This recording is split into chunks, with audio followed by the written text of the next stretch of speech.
Hey guys, I'm back with another video for you today. I am going to do my October wrap up. So I read 6 books this month, so it was an okay reading month. I feel good about it. I feel okay. So I'm just gonna get started with it. The first book was We Have Always Lived in the Castle by Shirley Jackson, and I have actually read only her short story, The Lottery. I read that in school. It was required reading, and it's really short and really good. And if you know anything about Shirley Jackson, she is a horror or like creepy writer, and those are the stories she likes to write. I really liked the Lottery when I was in school, which is surprising because I don't usually like required reading most of the time. But that short story I actually enjoyed, and I have not read Haunting on Hill House, which was actually turned into a movie called The House on Haunted Hill. I haven't read that one yet, but this one, honestly, I wasn't intending to buy it or anything. We just happened to be at the Yale bookstore on my honeymoon, and the books were really cheap over there. Even though it was a Barnes and Noble bookstore, the books were just excellently priced, and I loved it. And I don't normally buy books new, but I had to. And I was just browsing, and I saw this, and what drew me to it was a cover. And I knew I had read Shirley Jackson before. And this is the cover, the front and the back. And this is what the inside looks like, and there's no description or summary or synopsis or anything like that. It just has the first paragraph in the book and another sentence that happens in the book later on. And that was kind of what drew me in, and I actually had to look online to find the synopsis of the book. But honestly, it was a cover that drew me in. So, I mean, just look at that. I don't know even what to say about it, how to describe it. It's not like a beautiful cover, it's more like amazing because it's so creepy looking. So I will read what's inside the front flap, which is the first paragraph of the book. My name is Mary Catherine Blackwood. I am 18 years old, and I live with my sister Constance. I have often thought that with any luck at all, I could have been born a werewolf, because the 2 middle fingers on both my hands are the same length. But I have had to be content with what I had. I dislike washing myself, and dogs, and noise. I like my sister Constance, and Richard Plantagenet, and Amanita phalloides, the death cup mushroom. Everyone else in my family is dead. You will be wondering about that sugar bowl, I imagine. Is it still in use? You are wondering, has it been cleaned? You may very well ask, was it thoroughly washed? So that kind of drew me in, and honestly, I really, really like this book. I wasn't expecting to like it as much as I did, and it was really, really good. I gave it 4 out of 5 stars. And really quick summary, this book is about a girl called Mary Catherine, or Mary Cat. Her family calls her Mary Cat, and she lives with her uncle Julian and her sister Constance in a mansion on the outskirts of a town in England, I think, somewhere. Blackwood.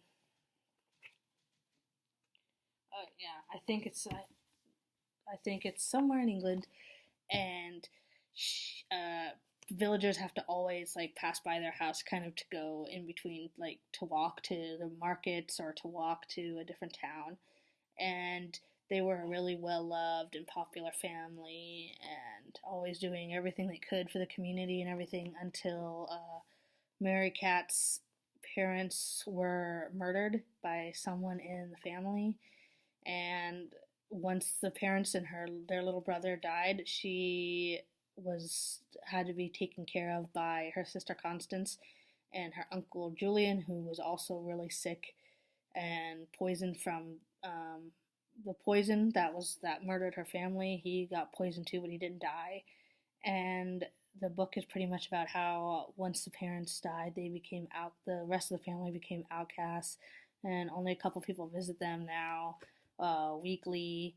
And one of the girls will not go into town, so the other one has to do it because she can't stand the looks and the dirty words and everything that people give them. And it's pretty much a mystery to find out who killed family and why, and it was really good. We do end up learning later on who it was that killed him, but the only reason I gave this book 4 stars instead of 5 was because we don't learn why. We figure out who it is, and we figure out that they're not remorseful about it. But as for why they did it, it's never stated. It's never told. So that was one thing I kind of had an issue with. I wanted to know why the murderer did what they did. And that, yeah, but it was still good. I would recommend it if you like creepy reads or if you want something scary. And I know it's after Halloween, but I would recommend it if, something to definitely pick up if you're interested.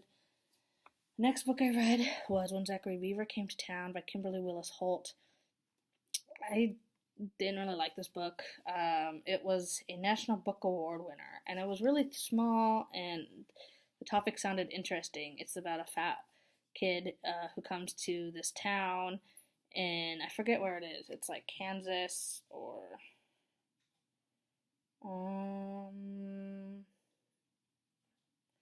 I don't remember. I think it's Kansas or something. Somewhere. Arkansas, Kansas, Louisiana, maybe. Maybe it was Louisiana. But some southern town. And it's a really small town, and people haven't seen anything like weird or unusual. And this guy comes who's the caretaker of this boy called Zachary Beaver, and he's supposed to be the fattest kid in the world. That's how they advertise it. And they get money by paying or charging a fee for people to come in and see him, just take a look at the fattest boy in the world. And he's supposedly in the Guinness Book of World Records.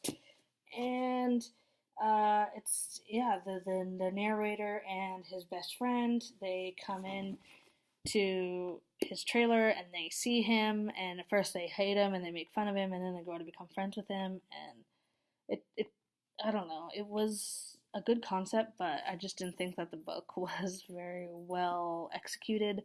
The writing wasn't that great, and it just seemed like it dragged on, even though it was only 220 something pages. I was just waiting for it to be over, and it just didn't interest me. I only gave it 2 stars. I wouldn't recommend it. I'm not really sure what I didn't like about it, but I didn't. The next book I really, really enjoyed. I gave 4 stars because it wasn't mind-blowing, and let's be honest, it's rare for me to give a book 5 stars. It has to blow my mind. But it was good, and that is The Invention of Hugo Cabret by Brian Selznick. And I'm sure you've all seen the cover, but that's what it looks like. That's the back and the spine, and it's actually really pretty underneath the dust jacket as well. It's black, and that's the spine, and it's a pretty book. I mean, even without the dust jacket, it's gorgeous. And those are what the pages look like. They're not white; they're silver, like silver tipped. And that's like the pages are black. They have black edges, and then the beginning, like there's a completely black page, and this is all black. So it's a gorgeous book, and this is actually my first venture into graphic novels, and I actually really enjoyed it. I think I'm going to try some more graphic novels. This book convinced me that I really like them, and I think that this is actually a children's book, but classified as a children's book, but it's really good. It's a really thick book, but it's really easy to get through because it is mostly pictures, and that's oh, I opened it to a gorgeous one. And it's probably about 50% text, 50% pictures. So I just have to keep turning just to illustrated pages. That's funny, but yeah, it looks like it's mostly pictures. But there you go. I swear there's text in there. So it's pretty easy book to read, and I think I read it in only like a couple of hours. So it was if you've ever seen the movie Hugo, that movie was based on this book, and it's really good. It's about a boy who lives in a train station, and his adventures that he has, and he's all by himself. He's an orphan, and he kind of gets himself into trouble, and he is trying to solve the mystery of what this invention that his father found, what it does and who it belongs to and stuff like that. So it's really good. Again, I gave it 4 out of 5 stars, and I'm definitely gonna pick up some more graphic novels because of this one, and this one definitely is going to have a place on my favorite shelf. So if you haven't read this yet, what are you waiting for? Pick it up. It's really good, I promise.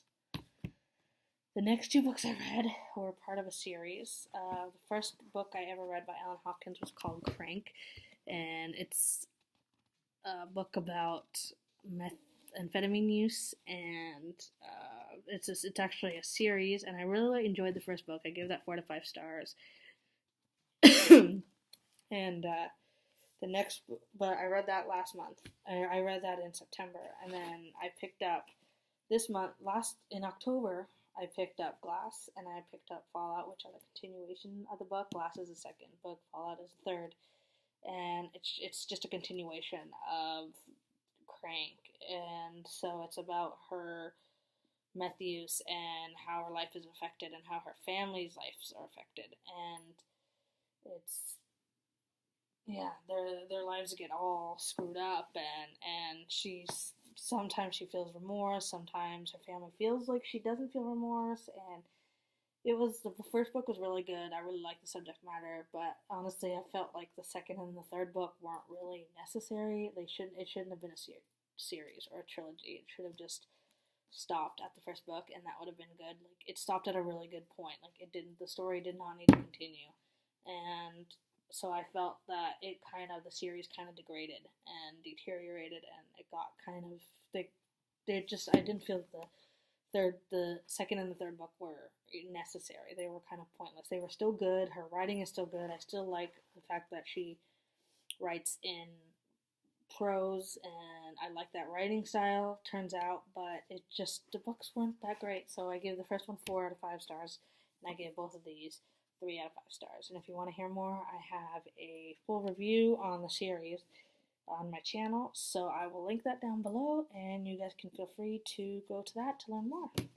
Yeah, and the last book is actually on my Kindle, and I don't feel like showing you guys a cover now, but I'm pretty sure most of you have all seen it. It's called A Monster Calls by Patrick Ness, and I gave this book 4 out of 5 stars. So I've heard so much about it, and I was expecting, honestly, a lot more from it than I got. I'd heard from everybody, oh, it's so sad, it'll make you cry. I didn't feel that. I mean, I felt like it was overhyped. I didn't cry. It was sad, yes, but I don't know. This is the first Patrick Ness novel I've read. Maybe I need to read more about him and get used to his writing style. I don't know. I mean, and I also didn't have the illustrated version on the Kindle, so that might have been part of it, because the pictures I heard are like kind of make the story as well. There were pictures in it, but not nearly as much as what the illustrated copy has. So that might have been part of it, but it just wasn't. It was a good book, but I'm not really sure why I didn't like it. I just felt like there was something missing with the book. It was a good book. It was a quick read, but it wasn't scary. I didn't cry. It wasn't that sad. I don't know. It might be because I've